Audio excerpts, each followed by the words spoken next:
ওয়াইটি দেখালো যে যত তুমি পারিবারিক কেচ্ছা তুলে ধরবে তত তোমার ভিউজ হবে।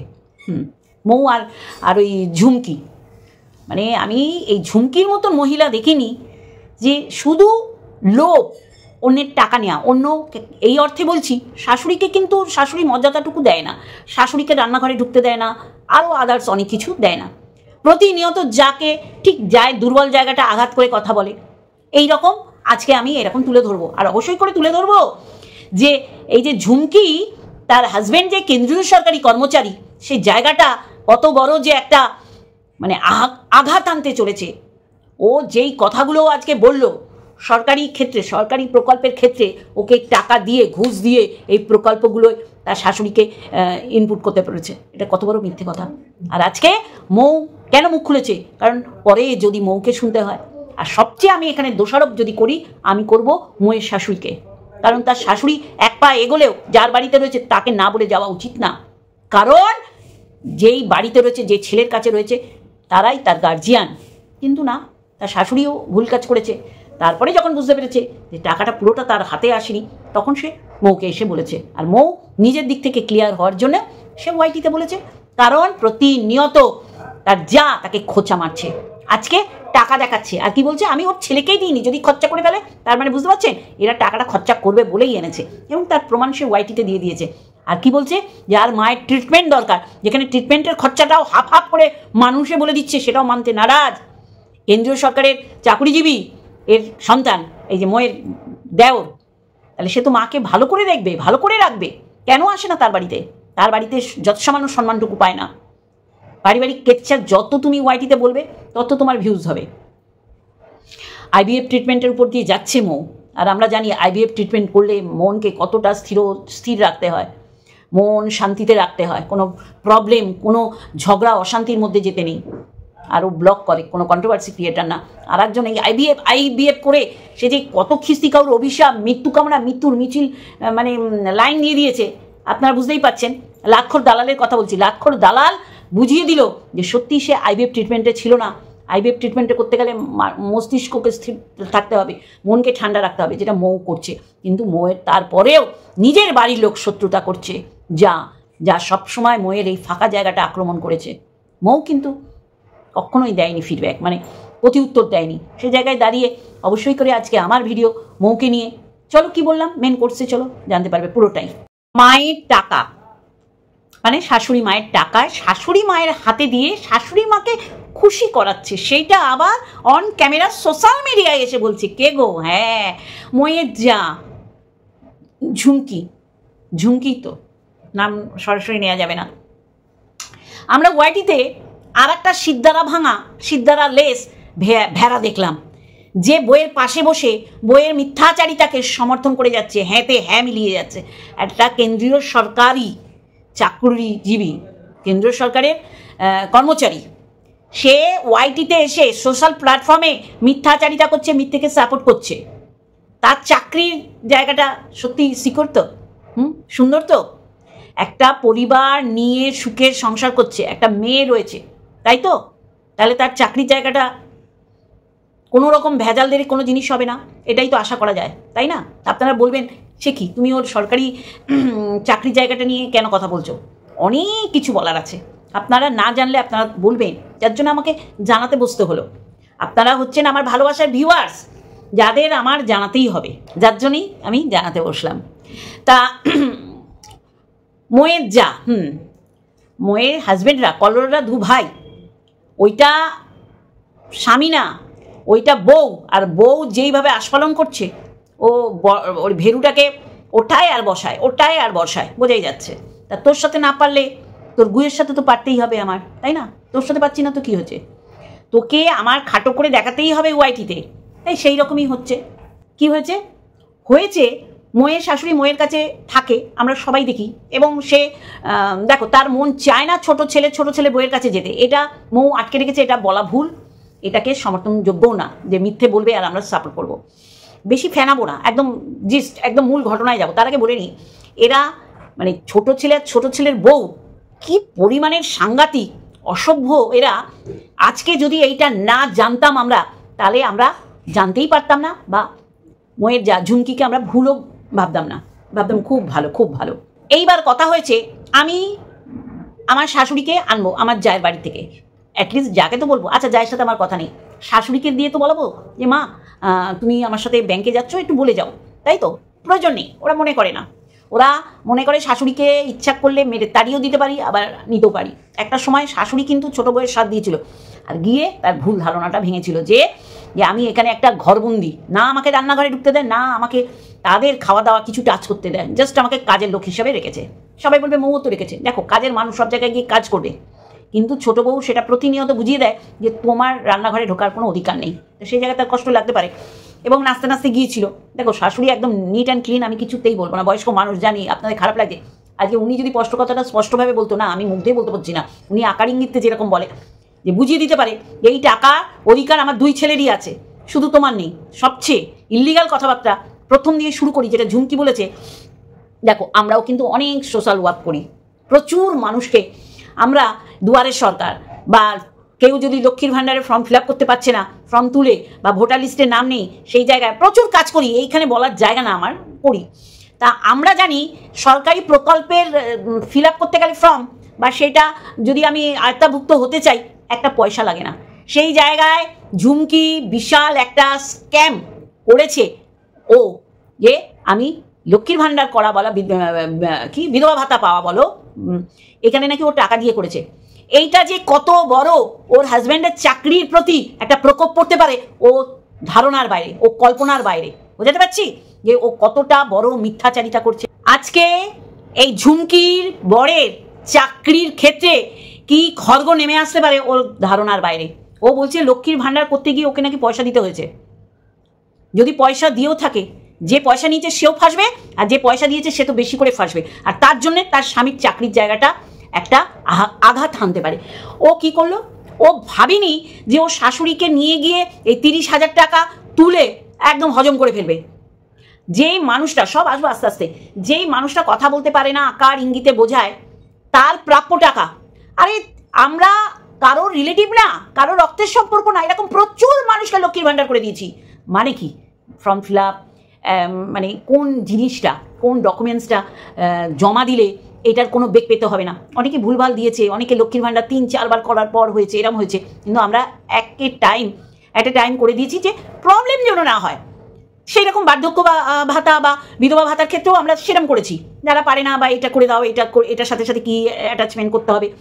সেই জায়গায় দাঁড়িয়ে ছেলের বউ কি বলছে, আমি লক্ষ্মীর ভাণ্ডার করে দিয়েছি, আমি বার্ধক্য ভাতা করে দিয়েছি, তাহলে আমার অধিকার আছে ওই টাকাটার উপর। ভাবতে পারছেন এরা কি মানুষ? আমরা পরের জন্য করি, আর এরা নিজের লোকের জন্য করে, জাস্ট টাকাটা নেবে বলে। সে কি বলছে, মাকে 5,000 দিয়েছি, খুশি হয়েছে। আরে তুই খুশি করার কে রে? তোর মাকে তো তোর বরের দেওয়া উচিত, পোস্ট অফিসে চাকরি করে, কেন্দ্রীয় সরকারের কর্মী, তার কতটা মাইনে, কতটা স্যালারি হতে পারে তুই বলবি, তারপর আমরা জানবো। ওই টাকা জমতো, যেই ধরা খেয়ে গেছে তখন বলছে একটা সোনার জিনিস বানিয়ে দেবো।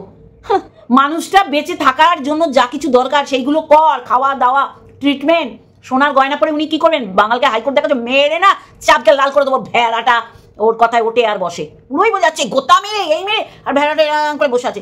ভেড়াটা চাকরির জায়গাটা একদম আঘাত আনার কথা বলছে তার বউ, যে লক্ষ্মীর ভাণ্ডার বার্ধক্য ভাতাতে টাকা দিয়ে করতে হয়েছে। সরকারি কোনো প্রকল্প এই রকম টাকা পাওয়ার ক্ষেত্রে একটা টাকা কেউ নেয় না, মিডিল ম্যানেরাও নেয় না। আর দুয়ারে সরকারে তো একদম নিশ্চিন্ত যে আপনার ফর্মটা ফিল আপ করে দিয়ে কি কি লাগবে সেইটাও পারফেক্টলি তারা বলে, যেন আপনার না বেগ পেতে হয়। আর ও মিথ্যাচারিতা করছে অন ক্যামেরা। একটা মানে সরকারের বিরুদ্ধে ও কথা বললো, তারপর আর একটা মানে ও আর বলতে পারছে না কিছু, যে আমি টাকাটা নিয়ে চলে এসেছি, এটা ধরা খেয়ে গেছি। ওর কেস হাউস দিল ওকে, যে শাশুড়ির টাকা থেকে একে 500 ওকে 500 তাকে 500 দিয়ে মুখ বন্ধ করে এলো। মজা, মজাক সুচা হ্যাঁ তুনে, মজাক সুচা। শাশুড়ির টাকা শাশুড়ির হাতে দিবি, শাশুড়ি কাকে দেবে সেটা শাশুড়ি বুঝবে। খুব মজা লাগে না? মৌ শান্ত শিষ্ট বলে মৌ কবে এসছে 2016, তারপরে ইললিগালি ভাবে সে সমস্ত কিছু বার করেছে। 7 বছর পর ডকুমেন্টস কি করে বার করলো? তোকে ধরে টানবে আর তোর বরকে ধরে টানবে। তোর বর সরকারি চাকরিজীবী, শুধু না কেন্দ্রীয় সরকারি চাকরিজীবী, তাকেও ধরে টানা হবে। যে এতদিন জেনেও যদি এটা কিছু হয়, কিচ্ছু হয় না। প্রচুর বাংলাদেশিরা এখানে এসে ব্যবসা করছে, ঘরবাড়ি করে নিয়েছে, রেশন কার্ড, আধার কার্ড, ভোটার কার্ড। আমি তো বলবো তুই ওদের থেকে আধার কার্ড না নিয়ে তুই কেন ডুপ্লিকেট বানালি? তার মানে তোর এর পিছনে কোনো অভিসন্ধি ছিল যে শাশুড়ির এই টাকাগুলো আত্মসাৎ করবো? আর দেখ, শাশুড়ি ছাড়া তুই টাকা তুলতে পারিস নি, আর শাশুড়ি গেছে, শাশুড়িকে 5,000 দিচ্ছে, শাশুড়ি তো বলবেই। শাশুড়ির জায়গা ঠিক না, আজকের ব্যাপার না, বহুদিনের ব্যাপার দেখে আসছি। শাশুড়ি ছোটো বউয়ের কাছে গিয়ে বুঝতে পেরেছে ছোটো বউ জাস্ট ওকে কাজের লোক হিসাবে, হেল্পিং হ্যান্ড হিসাবে নিয়ে গেছে। বড় বড় কথা বলছে চিকিৎসার জন্যে। তার ছেলে যদি মনে করে যে চেন্নাই গিয়ে চিকিৎসা করবে, তার হাফ খরচা কেন, ফুল খরচা ছোটো ছেলে দিতে বাধ্য, কারণ তার রোজগার। আজ ওয়াইটি আছে, কাল নাই থাকতে পারে। চারিদিক থেকে মুখে ছেঁকে ধরবে, আর মানুষ, ভালোবাসার মানুষরা ছেড়ে কথা বলবে। আজকে তোমার জায়গায় তুমি যদি ঠিক থাকতে, আমি ঝুমকিকে বলছি, আগে এই একটা ব্লেম দিলাম যে লক্ষ্মীর ভাণ্ডার, বার্ধক্য ভাতা বলো, বিধবা ভাতায় কোনো রকম টাকা লাগে না, এইটাই তোমার চাকুরিজীবী স্বামীর ওখানে একটা দাগ লাগতে পারে। আর একটা হচ্ছে যে মিসক্যারেজটা গুগল থেকে আপলোড করে স্বামীর পাশে বসে স্বামী সমর্থন করছে যে একটা প্রাণ আসার আগে প্রাণটা মরে গেছে, আর সেইটা পুরোটাই পরিকল্পিত গল্প আকারে ছাড়ছো। তাহলে এইগুলো করলে ওই তোমার পাশে তোমার বর থাকবে না, তার চাকরিটা চলে যাবে। খুব বাজে বাজে এলিগেশন দেওয়া হচ্ছে মৌয়ের এগেনস্টে। মৌ এখানে এসছে, কে মা, তাকে কে সন্তানের মতন দেখেছে, আমি এই বিষয়ে যাব না। আমি বলবো মৌকে কোন জায়গায় নামাচ্ছে, যে মৌ 2016 বাংলাদেশ থেকে আসার পর তার যে ডকুমেন্টস, তার এখানে থাকার স্থায়ী যেটা বলা হয় আই কার্ড, সেটা কি পন্থায় তৈরি করেছে, ও আজকে বসে বসে মৌকে ছিঁড়ে খাচ্ছে। মানে ও পারলো না তো, ও এই জন্যে মৌয়ের এখানে আসা, এখানে কি করে আই কার্ডগুলো তৈরি হচ্ছে, ডকুমেন্টস তৈরি হয়েছে, সেগুলো বলছে। বাড়ির জমি, বাড়ির দলিল যার কাছে আছে সেই সমস্ত জমির মালকিন বা মালিক, এটা ভাবা খুব ভুল, কারণ ওটা শ্বশুরের নামে। চ্যাংড়ামি মারছ যে মৌ যতদিন ওয়াইটিতে থাকবে তুইও থাকবি, থাক না, কারো প্রবলেম নেই, কিন্তু মিথ্যাচারিতা যদি করিস তাহলে কিন্তু আমরা আছি। মৌকে নরম সরল সিধা পেয়ে যা ইচ্ছা তাই, এখন ওর বাসস্থান, স্থায়িত্ব নিয়ে তার আই কার্ডের ভ্যালু কী করে তৈরি করলো, এইগুলো জিজ্ঞাসা চিহ্নর মধ্যে ফেলছ। আমি তো বলবো মৌয়ের শাশুড়ি ঠিক না, শাশুড়ি বেশ সুন্দর খেলা খেলছে, তখনই বলতো যে না সব টাকা আমায় দাও। শাশুড়ির ট্রিটমেন্টের দরকার, সোনার গয়না পরে বসে থাকবে। আর তুই ডিসিশন নেওয়ার কে? ঝুমকিকে বলছি, ডিসিশন নেওয়ার কে? তুমি ডিসিশন নেওয়ার কে? সোনার গয়না, তার সোনার গয়নাটা জরুরি। যেইভাবে উনি থাকেন, গ্রামের মানুষ গয়না পরে কি করবে, মানে খুব চালাক, যে গয়নাটা মেয়ে পাবে, আমার মেয়ে আছে, আবার বলছে এই যে টাকা দেখো, চলো গয়না কিনে নিই, উনাকে আসতে বলো, নিয়ে যাবে। কেন রে, কেন গয়না তুই কেনার কে? সেই গয়না তো তোর শাশুড়ি নাও পছন্দ হতে পারে। চালাকি অন্য জায়গায় দেখাবে, চালাকি এইখানে না। খুব ধুরন্ধর মেয়ে ছেলে তুমি। স্বামীকে পাশে বসিয়ে, স্বামীটা যেখানে জব করছে সেখানে এরা মুখ গুজে করে কিনা দেখতে হবে তো। স্বামীর চাকরির জায়গাটা ও প্রবলেম তৈরি করছে আমি মনে করছি, কারণ ও মিসক্যারেজটাও স্বামীকে পাশে নিয়ে পুরো নাটক করেছিল। আজকেও ও বলছে লক্ষ্মীর ভাণ্ডার, বার্ধক্য ভাতাতে ওকে টাকা দিয়ে করতে হয়েছে, একটা পয়সা দিতে হয় না, আমি তার প্রমাণ হিসাবে যাব দেব। মৌকে যা ইচ্ছা বলে যাচ্ছে। মৌয়ের ট্রিটমেন্ট না, শাশুড়ি ওর কাছে ভালো আছে, ও তো বললো শাশুড়ি যেতে চায় না, আমরা নিজেরা দেখেছি এরাম করে না করছে, যাবে না। মৌ আটকে রেখেছে। মৌয়ের কী স্বার্থ? কাজ করায়, তাই না? আর তোমার বাড়িতে কাজ করে না? ঝুমকিকে বলছি, তোমার বাড়িতে কাজ করে না? তুমি তো তাকে মানুষ হিসাবেই গণ্য করো না। আর আমি ভাবি এই ছেলেকে জন্ম দিয়েছে, যে এই ছেলে দাদা বৌদির এগেনস্টে কথা বলছে, তাদের স্থায়িত্ব নিয়ে, তাদের এই দেশে সিটিজেনশিপ নিয়ে।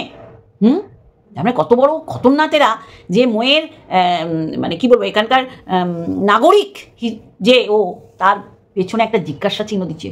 ও কি এই দেশের নাগরিক? মৌ কি আমাদের ভারতের নাগরিক হতে পেরেছে? ইলিগালিভাবে হয়েছে? তার পিছনে একটা জিজ্ঞাসা চিহ্ন দিয়ে মৌকে গুয়ে বসানোর চেষ্টা করছে। হবে না, কিচ্ছু হয় না। প্রচুর মানুষ এইরকম আসছে আর নিজেদের করে নিচ্ছে, যদিও সেইগুলো সরকার দেখবে, আমার আর কারোর দেখার বিষয় না। কিন্তু আজকে কেন মৌয়ের এই নাগরিকত্ব নিয়ে প্রশ্ন উঠলো? কারণ ওর আসল জিনিসটা ধরা পড়ে গেছে। 30,000 শাশুড়ির হাতে দিয়েছে খুশি করতে, শাশুড়ির টাকা ও নিয়েছে, কারণ আমি লক্ষ্মী ভাণ্ডার করে দিয়েছি, তাই নাকি? এরা হয় নাকি? সন্তান করে দেবে না তো, সন্তানের বউ করে দেবে না তো কে করে দেবে? আর আমি করে দিয়েছি বলে সমস্ত অধিকার আমার টাকার। এটা যদি না জানতো, আজকে ওয়াইটির প্ল্যাটফর্মে, এই ওয়াইটিতে বসেও বলতেই পারতো না। কমেন্ট বক্স বন্ধ করে রেখেছে, জানে কোথায় কোথায় দিয়ে ওকে গাতন দেবে। সে মেয়ে মানুষ হবে কি করে? যার মা এরম টাউটার, মিথ্যেবাদী, ছেঁচড়া, চোর, তার মেয়ে মানুষ হবে কি করে? হতেই পারে না। তার মেয়ে বা তার যে কোনো সন্তান মানুষ হতেই পারে না। আর আমি তো মনে করবো বাবাই সন্তান হিসাবে পারফেক্ট না, মৌয়ের দেওর সন্তান ওটা। হ্যাঁ, মায়ের টাকা আত্মসাৎ করছে, বউ চুপ করে বসে এরকম করে ভেড়ার মতন বসে রয়েছে। যত দোষ মৌয়ের। মৌ এটা না বললে, এটা তো বলা উচিত। আর আজকে মৌ বলেছে, সত্যি কথা বলেছে বলে আজকে মৌয়ের নাগরিকত্ব নিয়ে প্রশ্ন তুলছে। চিন্তা করুন, এরা নাকি পরিবারের সদস্য। মৌ তো পরিষ্কার বলে দিল যে পাসপোর্টের জন্য জমির দলিলের জেরক্স পর্যন্ত দেয়নি, আত্মসাৎ করতে পারে। এটাও হয়? এটা কখনো হতে পারে? তারপর বুঝতে পেরেছে যে এদেরও দরকার, তাই জন্য ওরা মিউচুয়ালে এসছে। কিভাবে টাকাটা আত্মসাৎ করেছে দেখাচ্ছে। আমাদের দেখি কিছু হবে না, আমরা দেখবো হাতের টাকাটা শাশুড়ির রয়েছে। কি বড় খেলোয়াড়! হ্যাঁ, এই বুদ্ধি, এসব কুট বুদ্ধি, এগুলো ভালো বুদ্ধি না। ছি, ধিক্কার! বরটাকে তো পুরো পিছিয়ে রেখেছে, বোঝাই যাচ্ছে। ও আস্ফালন করছে বরকে গুঁতো মেরে মেরে। আর বর ভেড়ার জন্ম দিয়েছে মা, সেই মা বুঝতে পারছে যে কিসের জন্ম দিয়েছি আমি। মৌকে কুলসিত করছে। মৌ এই করেছে, 7 বছর আগে কি ছিল, বিয়ে হয়ে এসছে, আমি খাইছি, আমি কি খাইছে। তোর মতন ঝুমকিকে বলছি, তোমার মতন মানুষ খাওয়াতে পারে নাকি? বাবা, শাশুড়িকে খোঁটা দিচ্ছ। আজকে মৌয়ের বেরোটা, এগিয়ে যাওয়াটা কিছুতেই মানতে পারছে না এই দেওর আর দেওরের বউ। আমার কাছে অবাক লাগছে ও কিভাবে নিজেই ক্রাইমগুলো করছে আর সেইগুলো তুলে তুলে ধরছে। লক্ষ্মীর ভাণ্ডারে নাকি টাকা নিয়েছে, অ্যাবর্শন করেছে, মানে মিসক্যারেজ হয়েছে, সেটাও একটা গল্প আকারে ছেড়েছিল। সবাই একে তখন ভুল বুঝে ভালোবেসেছিল। আর ওর স্বামী সেটাকে সমর্থন করছে। ওর স্বামীর চাকরি নিয়ে টানাটানি হবে। ও মৌয়ের নাগরিকত্ব নিয়ে টানাটানি করছে, তো ওর স্বামীর চাকরি নিয়ে টানাটানি হবে। ভেড়া পাশে বসে বউকে সাপোর্ট করছে আর টাকা দেখাচ্ছে। টাকা দেখি কি হবে? আর কি কল রেকর্ড শোনালো, কিচ্ছু বোঝা গেল না। ওর পক্ষে, ওর সমর্থনে কেউ একটা কথাও বলেনি। সবার মুখ বন্ধ করে এসছে 500 টাকা দিয়ে দিয়ে। কে বলেছিল শাশুড়ির টাকা এইভাবে 9-6 করতে আর বাকি টাকা নিজের কাছে রাখতে? সোশ্যাল মিডিয়ায় বলবে আর আমরা চুপ করে থাকবো পাবলিকরা? সবাই এর বিরুদ্ধে গর্জে ওঠো। ও কিভাবে মিথ্যে কথা বলছে, সরকারি প্রকল্পের টাকা লাগে না। আর ধরলাম যে কেউ ভায়া হয়ে করছে, তাকে তো টাকা দেওয়া উচিত না। আর টাকা দিয়ে করলেও পুরো টাকার অধিকার এই বইয়ের থাকতে পারে? যেই মা, যে শাশুড়ি অন্য বৌমার কাছে আছে, সেই বৌমা জানবে না কেন? সব আত্মসাৎ। এখন কি বলছে, এই টাকা পুরো আত্মসাৎ করবে। ওই গয়না কিনে মাকে ডাকো। মায়ের গয়না পরার শখ নেই এই বয়সে। গয়না কেন? এই টাকা ওর মায়ের চিকিৎসা হোক, ওর মায়ের টাকায় মায়ের চিকিৎসা হোক, কোনো ছেলে দিতে হবে না। গয়না কিনে মাকে বলো নিয়ে যেতে। কেন? মাকে নিয়ে গিয়ে ওই বাড়ির থেকে ব্যাংকে যেতে পারছো, আর গয়না কিনে মা এসে গয়না নেবে। বাংলাকে হাইকোর্ট দেখাচ্ছ, চড়িয়ে সিধে করে দেবো। তোমার বর ভেড়াটাকে বোঝাও, সে বুঝবে, আমরা বুঝবো না। ইন্ট্রো বন্ধুরা, হ্যালো বন্ধুরা, কেমন আছো? আশা করি তোমরা ভালো এবং সুস্থ আছো, আমিও ভালো আছি। চিন্তা করুন, ও মৌয়ের সাথে পাচ্ছে না। মৌ 2016 এসে কিভাবে এখানে Aadhaar card, voter card, ration card করেছে সেটা প্রশ্ন তুলছে। তাহলে তোর স্বামীর চাকরি নিয়ে টানাটানি হবে। লক্ষ্মীর ভাণ্ডারে পয়সা দিয়েছিস, প্রমাণ দিতে হবে। এটা সরকারি প্রকল্প, তোর হাজব্যান্ডকে টেনে হিড়ির করে নিয়ে যাবে, তারপরে তো সাসপেন্ড হবে। একটা মিসক্যারেজ হয়েছে, সেটা গুগল থেকে আপলোড করে দেখাচ্ছে স্বামীর পাশে বসে, যে স্বামী কেন্দ্রীয় সরকারি কর্মচারী। ইলিগাল কাজকর্ম করবে আর ওয়াইটিটাকে বেছে নেবে ভালো মানুষই সাজার জন্য। ওইসব কিচ্ছু চলবে না। পুরো টাকা শাশুড়িকে দিতে হবে। গয়না পড়ার এখন আর সময় নেই, তার শারীরিক চিকিৎসার দরকার, আর সেটা তার নিজের টাকায় হবে। কোনো বইয়ের দেওয়ার দরকার নেই। ক্ষমতা থেকে ক্ষমতার অপব্যবহার করছো। আমার মনে হয় যে যখন জন্মেছে তখন যদি পরেরটা জানতো মা বাবা, যে সন্তান আমার এরকম হবে, ছি, ধিক্কার এরকম সন্তানের মুখে। ভালো মানুষই সাজছে। চলো বন্ধুরা, এইটুখানি। আর একটা ভিডিওর সাথে অবশ্যই দেখাবে। Love you all.